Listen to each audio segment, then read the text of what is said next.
O que eu vou relatar aqui é a realidade como ela é e não como ela deveria ser, de acordo com a sua lente, tá? A sua visão de mundo.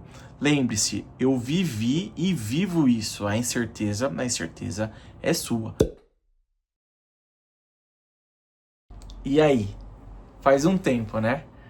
Um inscrito aqui do canal comentou dizendo: Paulo, cadê você? Realmente faz um tempo que eu não faço vídeo aqui. E ele também pediu para eu gravar um vídeo explicando a diferença entre pardo e mestiço, certo? Além disso, hoje é dia 20 de novembro, né? Feriado de consciência negra. Então eu vou juntar esses três fatores aqui para gravar um vídeo respondendo o nosso inscrito, mas também um vídeo de conscientização aqui, porque, querendo ou não, às vezes me falha a percepção de que eu sou um preto que sim, sou referência e sou inspiração não só para familiares, conhecidos, amigos, colegas, mas também para os inscritos aqui no canal, que nem sempre comentam, né? Mas que às vezes eles estão aqui para aprender, e esse é o grande propósito do canal da Jornada Heróica. Então, fique à vontade para se inscrever aqui nesse canal e manda suas perguntas aqui,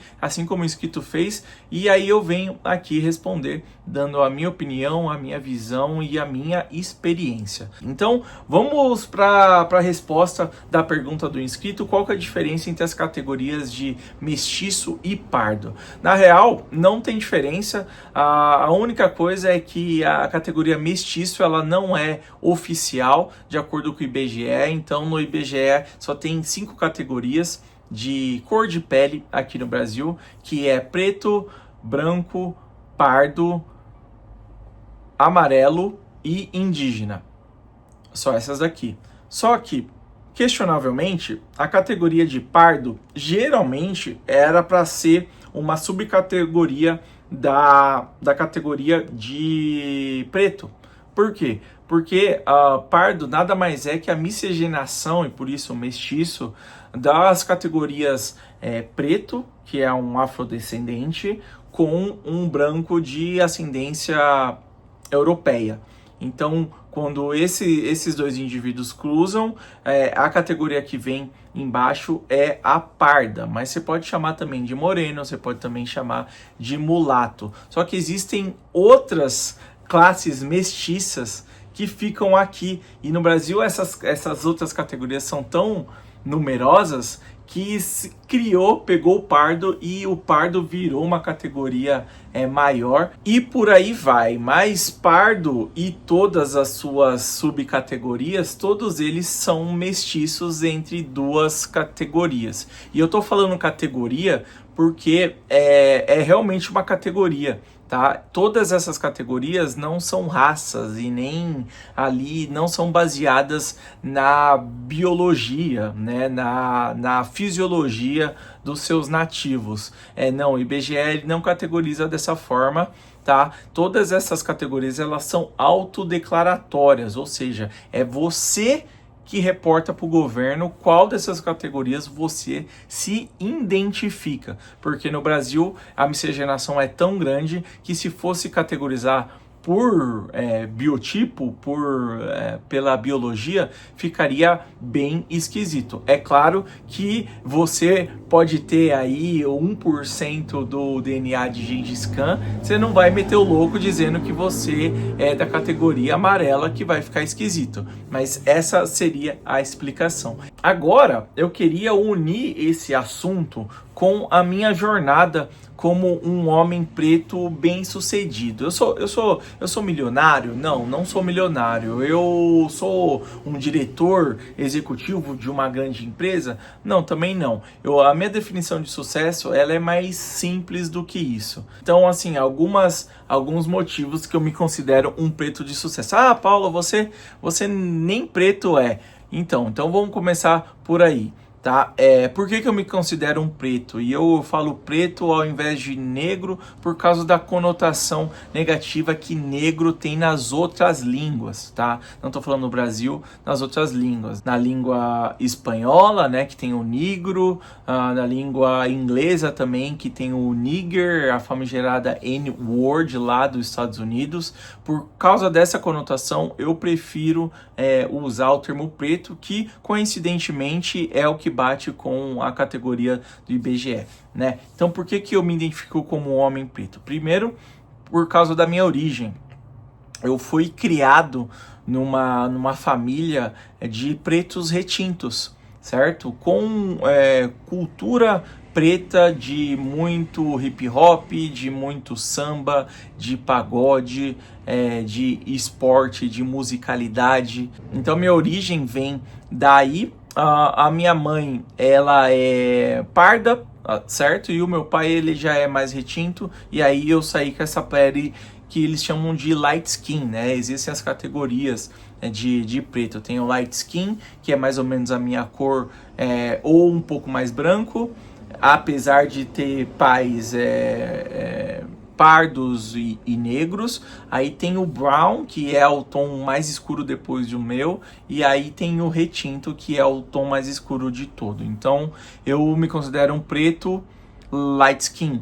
Além disso, ainda falando de origem, os pais do meu avô, que eu não conheci, eram escravos. Lembrando que a Lei Áurea é de 1888, né? Então, o meu avô, ele foi filho de escravos, e isso acarretou em um monte de situações que eu vou falar aqui mais pra frente do vídeo. Então, isso também não tem como eu dizer, não, eu sou branco, que não seria verdade. Além disso, a minha própria constituição como pessoa me coloca nessa categoria por causa dos racismos que eu sofri, e também por causa da percepção que as pessoas, não a sua totalidade, mas a maioria das pessoas me colocam, no sentido de, às vezes eu tô socializando num barzinho, as meninas, elas pressupõem que eu sei sambar, que eu sei dançar, que eu sei tocar algum instrumento, que sabe que eu faço coisas de preto. Isso é a minha vida toda. Então, assim, todas essas esferas me colocam nessa categoria, que eu concordo e levanto essa bandeira com orgulho. Tá? Então, essa é a primeira coisa. Agora eu vou explicar por que eu me considero um preto de sucesso. Primeiro, vamos falar a questão financeira. Então, de acordo com o IBGE, de novo, existe 1% da população que é considerado de classe A. Esse 1%, eu não vou citar valores, mas você pode pesquisar ali qual que é a renda familiar da classe A no Brasil. E quando eu falo renda familiar, é a renda de todo mundo que mora na mesma casa. Somando a renda de todo mundo, se chegar a esse determinado valor, essa família, essa casa, ela pertence à classe A. A classe A tem um piso para você pertencer a ela, mas ela não tem teto, né? Vai infinito, os milionários, bilionários, etc. Eu, Paulo, ainda não estou na classe A, mas estou há 1 a 2 anos de entrar nessa categoria. E assim, eu moro sozinho, não tenho pet, não tenho filho, não tenho nem namorada ainda. Mas pertencer ou estar perto de pertencer à classe A, da onde eu vim, isso é muita coisa mesmo. Então isso é o primeiro fator de sucesso. O segundo fator de sucesso é que eu, Paulo, eu tenho quase 40 anos, apesar de não parecer. Isso é porque eu corri muito atrás de saúde, não só física, fisiológica, mas também saúde mental. Porque, cara, sem isso, a lata aqui daquele que vos fala estaria bem estragada. Felizmente não é o caso. Aí os próximos fatores, você pode colocar outras coisas mais fúteis, talvez, mas que eu jogaria no balaio. Por exemplo, morar na Vila Madalena, que querendo ou não é um bairro nobre de São Paulo, morar a 2 quilômetros do trabalho, dá até para ir a pé pro trabalho, morando em São Paulo, isso já é loucura. Eu andei de trem, galera, 17 anos da minha vida, certo? E tá nesse patamar, para mim, é sucesso absoluto. Você pode jogar nesse balaio também um sucesso social. Apesar de eu ser solteiro, eu sou muito proficiente em relacionamentos, sejam eles casuais, sejam relacionamentos curtos ou de médio prazo. De longo prazo eu ainda não sou muito bom não, mas aqui na noite, nos aplicativos, socializando, eu desenrolo bem. Tem vídeos no canal aqui que eu dou umas dicas para vocês aí, se vocês quiserem se desenvolver nessa parte. Só que a principal motivo pro meu autodeclarado sucesso tem a ver especificamente com o fato de eu ter conseguido tirar a minha mãe da favela. Eu morei com a minha mãe na favela durante 2 anos, ali dos 18 anos aos 20 e poucos anos, quase 21 anos ali. Depois eu gravo um vídeo sobre isso, mas o fato de eu estar num lugar muito bom hoje e ela também estar num lugar estável, melhor, seguro, né, e tranquilo, cara, isso assim já me deixa com a sensação de dever cumprido, beleza? Então, dito isso, o que eu vou relatar aqui é a realidade como ela é e não como ela deveria ser, de acordo com a sua lente, tá? A sua visão de mundo. Lembre-se, eu vivi e vivo isso. A incerteza é sua. Tá? Então, se você é preto e você escolheu escalar o mundo corporativo, primeiro você precisa aceitar que você está em desvantagem. Isso não é o que eu acho, tá? Isso é o que eu sei. A realidade é assim. E por que você está em desvantagem? Você é um descendente de escravo. Os seus antepassados vieram para o Brasil, então se a gente for comparar com os japoneses que fugiram da guerra, com os italianos, um monte de libanês, com chinês, que também vieram para o Brasil fugido, porque a situação lá no país deles estava crítica, eles vieram e começaram a vida do zero aqui no Brasil. Conseguiram terra, os japoneses conseguiam um trabalho nos bancos. Você sabia que os bancos priorizavam contratar os japoneses? Essa galera começou do zero.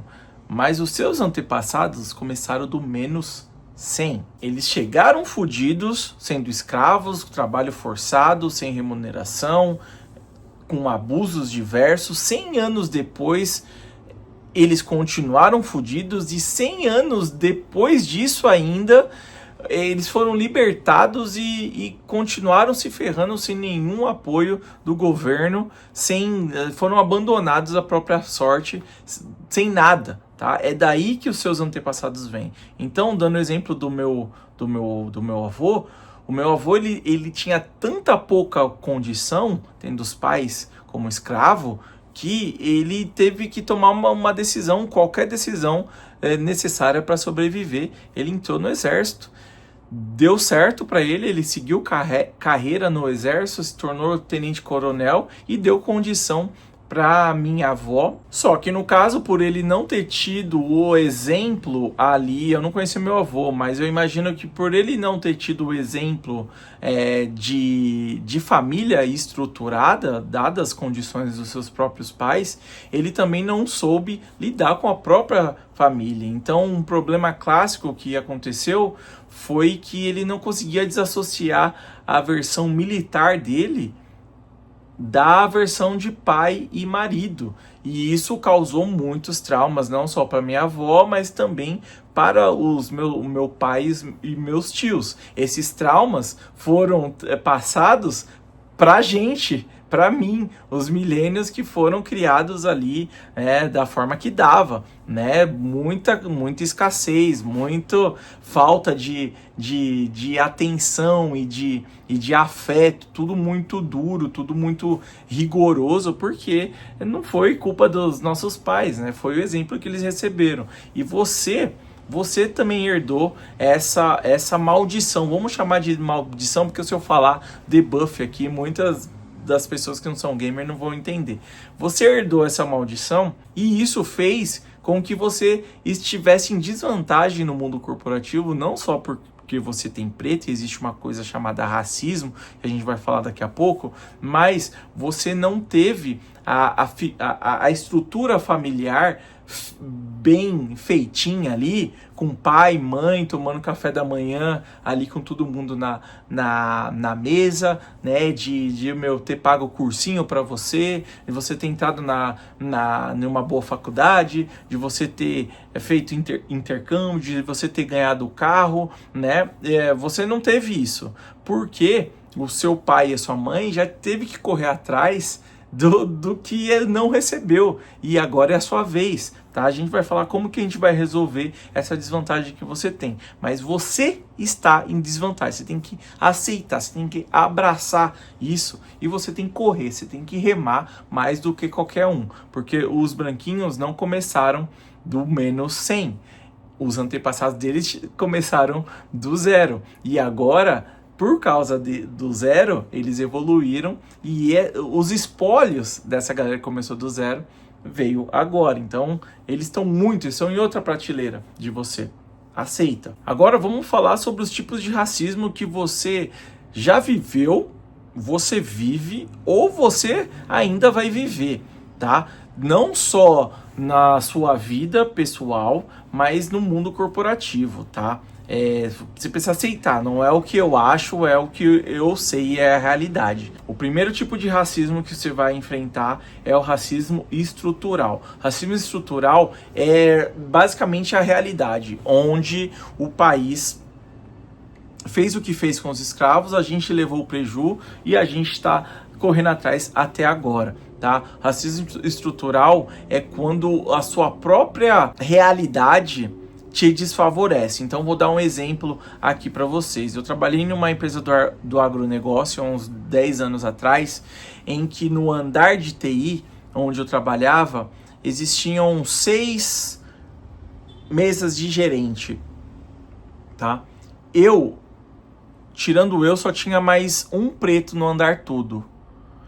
E todos os sobrenomes dos gerentes de TI que estavam no andar, todos eles eram italianos. Tinha Piazza, tinha Tognazolo, tinha Lenza, tinha Bianchini, todos eles, sobrenomes europeus. Todos eles falavam inglês. Isso é racismo estrutural. Você vai enfrentar o racismo velado. Deixa eu dar um exemplo. Eu já trabalhei para empresas chinesas. Uma vez um colega veio da China. Depois do trabalho a gente foi pro bar, tinha outras pessoas na mesa do bar. Esse colega, ele começou a falar abertamente, sem nenhum filtro ou nenhum cuidado, tá? De que lá na China, quando eles são expatriados, né, vão trabalhar em outro país, ou eles vão viajar, eles recebem a orientação do governo, dos amigos, dos familiares, de não interagir com pessoas pretas, pessoas negras, black people, em outros países, porque segundo os chineses, os pretos estão geralmente relacionados a crimes, drogas ou sexo. Aí você fala, não, Paulo, mas isso aí é racismo explícito, que é o próximo exemplo que eu vou dar. Não, não é explícito porque ele não me considerava preto. Pois é, quando eu tive que me posicionar, e isso é uma das coisas que você vai fazer também, quando eu tive que me posicionar e falar, cara, isso que você tá falando não é maneiro, eu sou preto. Ele falou, não, aí quis relativizar. Não, você não é não, sua pele é mais clara. Ah, você tá mais para um indiano do que para um preto.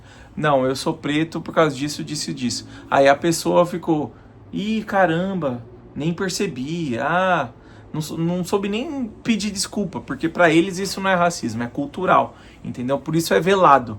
O racismo velado é quando a pessoa está sendo racista e ela nem percebe o porquê. Já está tão enraizado e faz parte ali da constituição dessa pessoa que ela pratica o racismo sem perceber. Agora tem o explícito. O explícito, eu vou dar outro exemplo, infelizmente, ou não, foda-se, chinês, né? Um tempo atrás eu saía com uma executiva, não era executiva, ela tinha um cargo sênior em uma empresa montadora de carro elétrico aqui no Brasil. E ela que me falou que nas reuniões com os executivos expatriados chineses, que o upper management era de chinês, que vinham da China trabalhar no Brasil, às vezes a reunião ficava acalorada e os chineses falavam em inglês coisas como: esses pretos preguiçosos e vagabundos, eu não gosto de trabalhar com preto por causa disso. Ela me falou. Além disso, ela me disse que certa vez veio uma comitiva da China para o Brasil e uma das coisas que os chineses ficavam elogiando nela era o quão branca era a pele dela. Mais branca, inclusive, do que as dos próprios chineses. Ou seja, você junta esses dois relatos e aí você percebe que se os meus colegas da companhia chinesa tivessem a percepção de que eu sou um preto, talvez eles nem me contratariam. Foda, né? Isso seria um racismo explícito. Só que ainda não acabou. Existe um racismo que eu nem sei se existe esse termo, mas se não tiver, eu cunhei aqui agora, que é o racismo conjugal. Se você é preto, você sabe do que eu tô falando. O que acontece, galera? Na minha época, isso mudou um pouco agora, mas na minha época, você como preto, você não conseguia ficar com nenhuma mulher branca. Beleza, tem exceções, mas não é a regra, certo? Era muito difícil, era basicamente um tabu. Era só os negros mais destacados da sociedade, tipo o Pelé ficando com a Xuxa, tá? Era isso, era muito difícil, era quase inacessível, certo? Agora isso meio que inverteu, né? Irônico. Mas o que acontece? Se você é um preto boa praça, principalmente se for alto, se você tiver no shape, se você tiver os dentes da hora, uma barba, né, uma postura, ser desenrolado ali, você, cara, você vai ser basicamente, ou você está sendo basicamente assediado por mulheres brancas, tá? A oferta é gigante. É gigante por vários fatores, inclusive os sexuais, e é isso que eu vou falar aqui agora. Na maior parte, não estou falando todo mundo, existem exceções, mas em sua maior parte, as mulheres brancas só querem homens pretos para sexo. Ela vai te procurar, ela vai demonstrar interesse, ela vai pra cama com você quantas vezes for, vocês vão se apaixonar, vocês podem até namorar escondidos, mas ela não vai apresentar você pra família, não. Racismo conjugal. Tá, mas como é que você supera todas essas desvantagens que a realidade em si jogou em cima dos seus ombros, né? Você vai ficar se lamentando, falar, não, preciso de cotas, não, que o governo me deve e agora ele tem que me sustentar pela dívida histórica. Não, você não vai fazer isso, cara. Você não tá aqui para isso. Aqui o lema do canal é bora junto pro próximo level, lembra? O que você vai fazer? Você, primeiro, vai aceitar a sua desvantagem. Segundo, você vai remar e você vai trabalhar e você vai pagar o preço. Você vai pagar o preço muito mais do que o seu colega branquinho. É isso que você vai fazer. Terceiro, você vai se posicionar, cara. Não aceite apelido diminutivo, não aceite piadinha de humor negro, de piada racista na sua frente. Se posicione. Você só vai precisar, na maioria das vezes, você só vai precisar fazer isso uma vez. A galera já vai se assustar e já vai ficar, desconfortável, eles não vão mais tocar no assunto.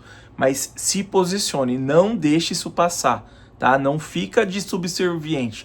Conversa de igual para igual, tá? Quarta coisa, aprende inglês, cara. Só 5% da população do Brasil fala inglês e malemar, tá? Que fala proficiente mesmo, ali quase nível nativo, é menos de 2%, cara. Se você for preto e você falar inglês, cara, o mundo vai se abrir para você, já vai te ajudar na sua jornada. Aprende inglês. Essa é a quarta coisa. A quinta coisa é algo mais primitivo, é algo mais subconsciente, é algo mais roots. É algo que, cara, vai funcionar em qualquer lugar que você esteja. Só existem 3 formas de homens respeitarem uns aos outros. Porque assim, felizmente, A situação com as mulheres hoje meio que se inverteu, né? Então você tá fazendo sucesso aí, que eu sei, hoje por causa dos últimos 15 anos aí de conscientização. Mas o que vai te fazer ser respeitado pelos homens? Presta atenção. Homem só respeita outro homem por causa dessas 3 coisas. A primeira é dinheiro. A segunda é o quanto de mulher você já pegou ou o nível da mulher que você está. E terceiro, shape. Você quer ter os 3, você provavelmente tem um e você precisa de pelo menos 2. Se vira. Se você tiver 2, 2,5, você conseguiu o respeito da maioria dos caras. Vai ter um arrombado Mauricinho aqui e ali, você vai ter que lidar, você vai se posicionar, mas você vai chegar lá, tá? Mas você precisa dessas 5 coisas. Se você já esqueceu, volta o vídeo, anota e faz isso. Por fim, aqui, considerações finais, honre os seus antepassados. O que você está passando hoje não é nada perto do que os caras tiveram que fazer e eles sobreviveram. Você está aqui por causa disso. Foi difícil para eles, foi difícil para os seus avós, foi difícil para os seus pais. Quebre a roda. Seja melhor que todos eles, porque você pegou a parte fácil, tá? E agora cabe a você ser um pai melhor, ser um tio melhor, ser um filho melhor, ser um colega melhor, ser um amigo melhor, ser um esposo melhor, ser um namorado melhor. Pega o que você ouviu nesse vídeo aqui e aplica, deixa o seu comentário, bora junto pro próximo level.